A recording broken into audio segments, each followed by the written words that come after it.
Si abres una Biblia cristiana protestante y miras el índice, notarás que los primeros 3/4 son una colección llamada el Antiguo Testamento. Si miras la lista de libros, verás que está formada por 39 obras más pequeñas que se agrupan en 4 secciones principales. Las primeras 5 son llamadas el Pentateuco, seguidas de los libros históricos, luego los libros poéticos y finalmente los libros de los profetas. Ahora, eso parece bastante simple, pero en realidad es mucho más complicado e interesante. Este orden de libros en un solo volumen llamado Antiguo Testamento es una tradición cristiana tardía que se desarrolló después de Jesús y los apóstoles. En la antigua tradición judía, estas obras estaban todas en rollos separados y se concebían como parte de una colección unificada en 3 partes llamada Tanakh. Es un acrónimo hebreo para Torá, que significa instrucción, Nevi'im, que significa profetas, y Ketuvim, que significa escritos. Ese Tanakh tiene los mismos libros que el Antiguo Testamento protestante, pero en un orden diferente. La Torá corresponde al Pentateuco, pero los profetas consisten de 4 libros históricos narrativos y luego 15 obras que reciben su nombre a partir de profetas específicos.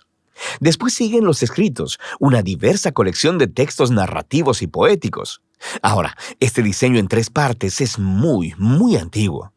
Es referido en los textos judíos antiguos, como en los rollos del Mar Muerto, el libro de Sirásida e incluso Jesús de Nazaret lo mencionó.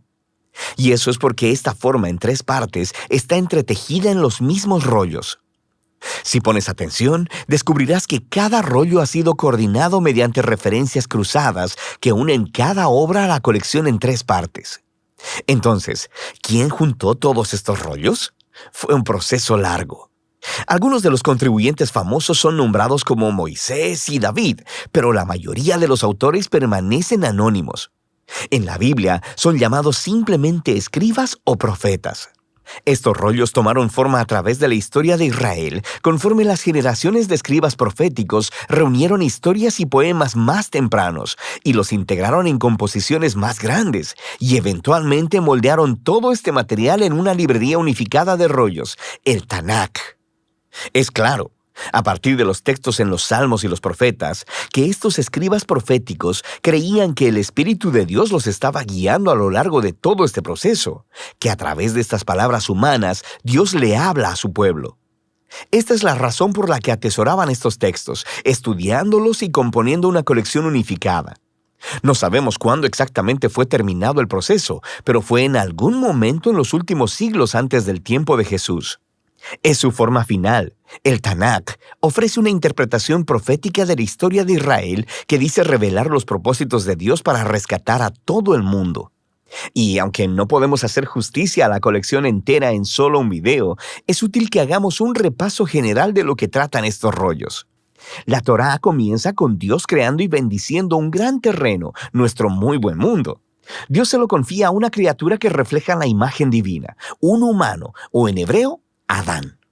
Dios comisiona a la humanidad para gobernar el mundo como reyes y reinas de la creación.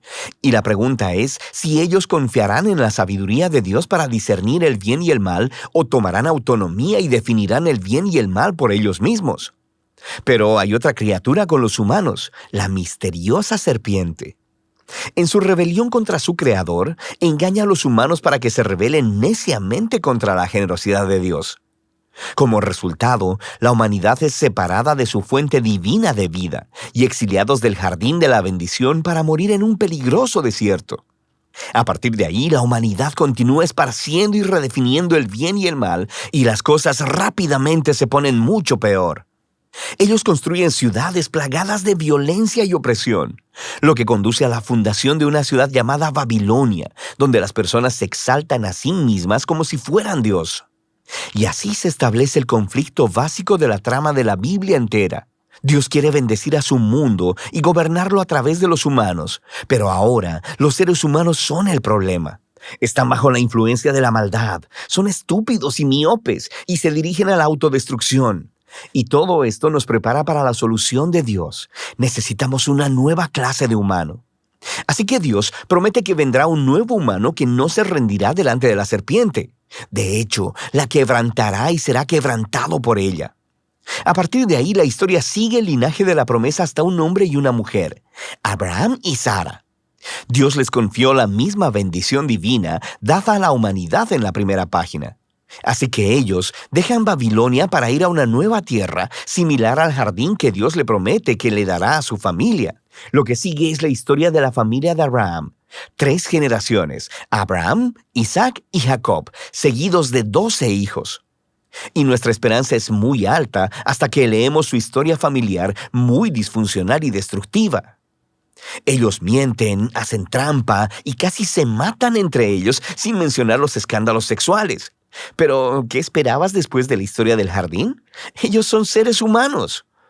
Eventualmente, la familia de Abraham termina exiliada en Egipto. Todos estos fracasos por parte de la familia de Abraham pintan un fondo oscuro para los pocos momentos resplandecientes de la historia. Dios permanece comprometido con ese pueblo. Incluso hace con ellos una promesa eterna llamada pacto de que los rescatará y que bendecirá a toda la humanidad a través de ellos. El cómo no está muy claro, pero la familia de Abraham está en su mejor punto cuando dejan sus planes egoístas y confían en la promesa de Dios con una fe radical. A partir de aquí, la familia crece. Terminan esclavizados en Egipto y se nos presenta al otro personaje principal de la Torá, Moisés.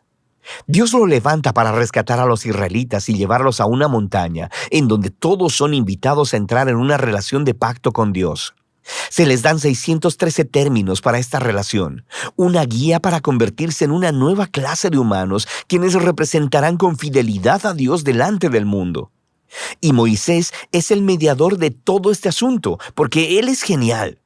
Es el profeta definitivo que habla la palabra de Dios a Israel. Es un sacerdote que los representa delante de Dios e incluso es llamado rey, líder de Israel y libertador en tiempo de necesidad. Pero conforme continúa el viaje, los israelitas fallan estrepitosamente. Violan el pacto e incluso Moisés se rebela contra Dios. De hecho, la Torá termina con Moisés prediciendo que el fracaso de Israel continuará conforme regresan a la tierra prometida y que terminarán en el exilio una vez más. Pero él tiene la esperanza de que Dios cumplirá su promesa de rescatar a Israel. Un día, él cubrirá sus fracasos, sanará sus corazones egoístas para que realmente puedan amar a Dios y vivir. Y entonces Moisés muere. Ahora, las últimas oraciones del rollo de la Torá son sorprendentes. Miran adelante en el tiempo y escuchamos de los escribas que dieron forma al Tanaj. Ellos reflexionan en la historia de Moisés desde su perspectiva y nos dicen que nunca en la historia de Israel se levantó un profeta como Moisés. Oye, quisiera que llegara otro profeta, sacerdote, rey como él. Y con eso seguimos al Nevi'im. Este tiene 2 subcolecciones. Primero, los profetas tempranos, 4 obras narrativas sobre la historia de Israel en la tierra prometida, contada desde la perspectiva tardía de los profetas. Las cosas empiezan muy bien con el liderazgo de Josué. Se nos dice que él es exitoso porque es justo como Moisés y medita en la escritura día y noche. Pero eventualmente, incluso Josué fracasa, empezando el largo y violento descenso de Israel a la autodestrucción, como Moisés y la historia del jardín anticiparon. Estas historias se enfocan principalmente en el fracaso de los reyes, profetas y sacerdotes de Israel. Cómo ellos mienten, hacen trampas, se matan unos a otros y adoran a ídolos. Es básicamente una repetición más larga y sangrienta de los fracasos de sus antepasados, pero hay algunos momentos resplandecientes. Dios reafirma su promesa de pacto de bendecir a la humanidad a través de un nuevo humano. Será un rey del linaje de David. Tienes algunas historias de personas como David y Salomón que tienen momentos como Abraham, cuando confían en Dios, pero nunca dura mucho. Y por supuesto, la familia de Abraham termina justo ahí donde empezó, conquistada y exiliada en Babilonia. Pero recuerda, toda esta historia está siendo contada desde la perspectiva posterior de los profetas, y ellos saben que el exilio no es el final. Así que diseñaron estas historias del pasado de Israel como indicadores a su esperanza futura. Cuando Dios rescate a su pueblo de Babilonia, enviará un nuevo rey que será como lo fueron Moisés, David y Salomón en su buena época. De hecho, de eso trata la segunda parte del Nevi'im, los profetas tardíos. Hay 3 obras largas y 12 obras cortas, conectadas con profetas específicos. Este diseño intencionalmente recuerda a los 3 más 12 ancestros de Génesis, cuyas historias de fracaso contienen las semillas de esperanza futura. Estos rollos proféticos están llenos de referencias cruzadas que enlazan a la narrativa de la Torá y los profetas y siguen desarrollando la historia. El trabajo de los profetas de Israel era ser como Moisés al acusar al antiguo Israel por su fracaso y corrupción y advertirles acerca del resultado inminente, el gran día del Señor que terminó con la derrota y el exilio en Babilonia. Pero los profetas también prometieron que Dios tenía el propósito de purificar a su pueblo y recrear un nuevo Israel, quien sería fiel como lo fue Abraham.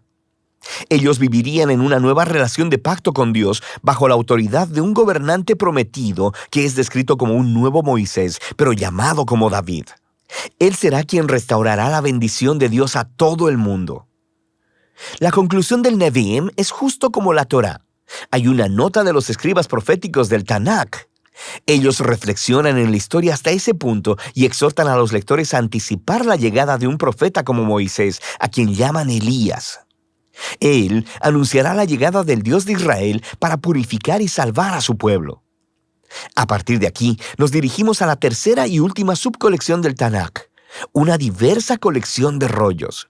Cada uno ha sido diseñado para conectar con temas claves de la Torá y los profetas y desarrollarlos todavía más a través de un elaborado tapiz de referencias cruzadas. Por ejemplo, el rollo de los Salmos es presentado por 2 poemas que están coordinados con el principio de la Torá y los profetas. En el primer salmo se nos presenta al justo, quien es descrito como un nuevo Josué, un exitoso líder que medita en las Escrituras. Él es como el rey prometido a Moisés y como el eterno árbol de la vida en el jardín del Edén. El Salmo 2 identifica a esta figura. Es el rey prometido, el Hijo de Dios, del linaje de David, quien derrotará la maldad entre las naciones y restaurará la bendición de Dios al mundo. El resto del rollo de los Salmos enseña al pueblo de Dios cómo orar conforme esperan por esta esperanza futura. Luego tenemos los rollos de sabiduría, que abordan algunas de las preguntas más difíciles que surgen de la historia de la Torá y los profetas. Proverbios suena como Moisés en la Torá. Confía en Dios, sé fiel y obediente, y tendrás paz y éxito.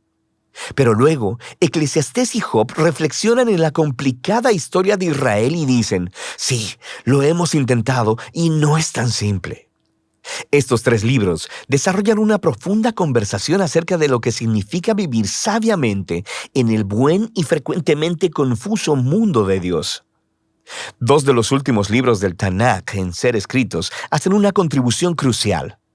El rollo de Daniel recuerda la larga historia del fracaso y sufrimiento de Israel como una extraña puerta de esperanza hacia un nuevo futuro para el mundo. Un día llegará el nuevo humano prometido en la Torá y los profetas. Será pisoteado por las salvajes inclinaciones de la humanidad hacia el mal, pero luego Dios lo vindicará y lo levantará para gobernar el mundo en divino poder. Finalmente, el rollo de Crónicas recuenta la historia entera del Tanakh, desde el principio hasta el regreso de Israel del exilio.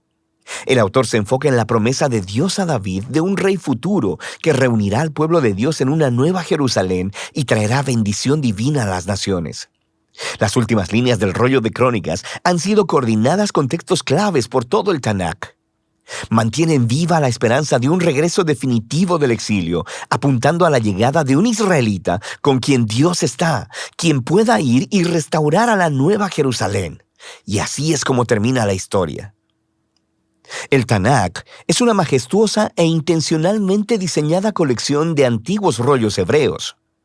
Estos diversos textos de todos los periodos de la historia de Israel han sido entretejidos como una historia unificada acerca de la promesa del pacto de Dios para Israel y para toda la humanidad. Fueron hechos para toda una vida de lectura y reflexión, conforme estas asombrosas palabras humanas ofrecen una palabra divina de sabiduría y de esperanza futura que todavía habla hoy.